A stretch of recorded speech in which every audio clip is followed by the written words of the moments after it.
Thanks for watching Mid Morning this Tuesday. So many of us communicate at work through emails or a lot of times text messages. But some new research showing, it sounds like my mother maybe conducted this research, saying that a good old-fashioned conversation might be the most effective and best way to communicate. It's my husband, too. He's always telling me, you could just call the person after 6 I always text say messages. that. I know. I say this to my wife, too, because I love to just pick up the phone and get an answer. Yes. And I do think sometimes, instead of 6 text messages, you could actually sort things out in a brief phone call. Right. Yeah, just get one word answer, yes or no. Well, now it's email, it's instant messaging, it's text. I think I got a notification, Riley, that you were sending out your weather forecast at 2:45 this morning on Slack. I mean, everything is. I bet you love that one, don't you? Yes, thank you. Thank you. Now I know I have to prepare for the day. But it's just there's so many ways to communicate offline, or I shouldn't say offline, not in a conversation, I think sometimes it just makes things a little bit more complicated. Well, I think because it's complicated in the way of just things keep adding up. You have messages here come in, you have a message here come in, you have a message on this piece of technology, you got another one here. Versus you could just pick up the phone or call and say, hey, let's chat about this for a bit. I guess I definitely see that for sure. What they found in this research is not only that there's kind of a convenience cost to this sort of digital communication, but there also can be a lack of interest in the communicator because it becomes a transaction. So it's just a text-based transactional conversation. So you're not picking up on the visual.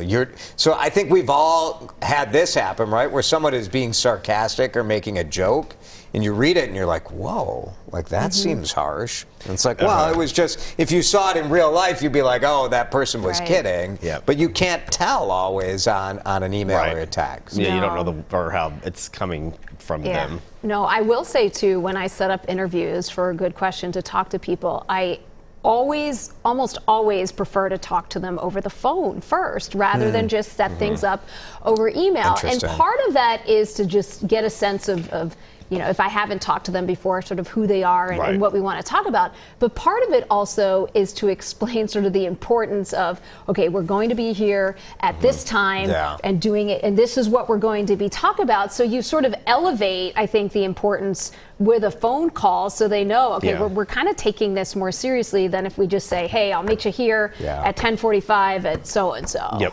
70% said they experienced unclear communication digitally. And this is important, I think, as more and more people are working remotely. How do you figure out the best way to communicate with your people? And it is tiring with the Slack. And I mean, you think about the number of different ways that you can communicate. You have Slack, and I think about it like I have people DMing me on Twitter, Instagram, Facebook, email, text message, Slack, and you're like... You're pretty good. I mean, you answer all of them, though, don't you? Do you go back and answer everyone? Most of them. Even if it's just a couple... I do, a couple words, I would say. The super mean ones. The super mean ones. I always like to engage with the super mean ones. You know me. Those are my favorite. I'm a little bit of a glutton for punishment when it comes to that. Sometimes I'll actually say, if they've DM'd me, I'll move them over to email just to keep it a little bit easier. Right. You can organize that better. Well, speaking of social media, sort of surprising information to me anyway about the number of people who are faking wealth is basically what's happening. I mean, this is what it is. It's a new OnePoll survey. Finds that 3 out of 5 people say that they faked their financial situations for a social media post. And I think there are different ways that you can fake your financial situation, of course. I think a lot of times, if you're going on a fancy vacation or you're talking about a fancy dress or a piece of jewelry or something that you have, that's also an indicator of sort of where you are and what you want people maybe to think about you or know about you. Or maybe like what about like food, restaurants, dinner, that sort of thing too? I mean, might be, right? I always worry about this in the other direction. So like we've seen stories like in New York City where they'll have like a private jet, and you can pay to go do a photo shoot on a private jet. Oh gosh! So you can act like you have a PJ, like you were taking your PJ flight.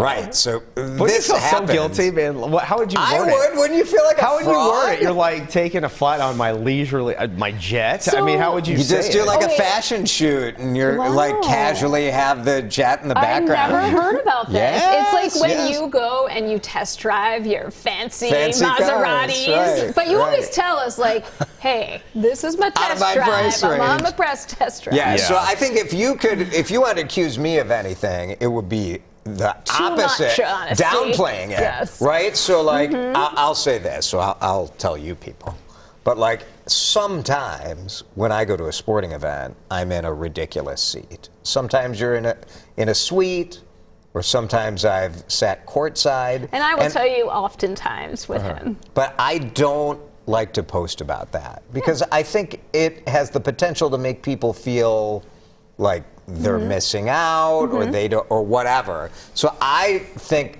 like I would say I am guilty of faking it, but sometimes in the other Faking it in direction the other because you way. want to. I don't want people to feel. You want Also, to like, it's not my wealth or anything, but No. it's sometimes just this job Right. gives you access to stuff. You just like to keep it more real. He I likes try. to I let think people so. think, I'm just like I think you, it's fun just to, like us. I think just it's more like you. fun to see like the guy who lives on your block and now is test driving a Maserati, Only even though that you know I you can't buy also it. kind of want to see like what is the suite really like at Yeah. Target Center. Like I kind of want to see the food in there. So Yeah. next time you All go, right, so you can I'll tell us be that. honest next so time. Part of it Money too, is a taboo, probably, yeah, right? that's the It just thing here. is. It's just, and actually, more than half of people say it's just not even a topic that Yeah. they talk about with their family at all because it makes them feel uncomfortable. At the same time, though, you have 2/3 of people saying they're losing sleep over money. So most people, Yeah. this is something that's it's a scary topic for definitely them, have and they're been in not that talking boat. about it, Oh, right? I yeah. definitely have been in that boat where I'm concerned about money or finances. Yeah. For you know, sure. coming up things Yeah. in general, Right. like more often than not for me. Yeah. It's really important to talk about money. I think Yes. as a society we And with do your a terrible kids, job as about it. Yeah. we teach them, financial literacy, which we're really, as a We're bad society at. and as Yeah. parents, a lot of times we're bad at it. So. All right, don't fake it. Don't fake it fake on it. social media. It's Riley is not faking it for you today. Cloudy Yeah. day, rain for the next 3 days. Yeah, Thank it's gonna you. be kind of. You can't put lipstick on this pig, Riley. It It's just gonna be is. kind of not the best spring-like weather. I will say it's kind of gray out there right now.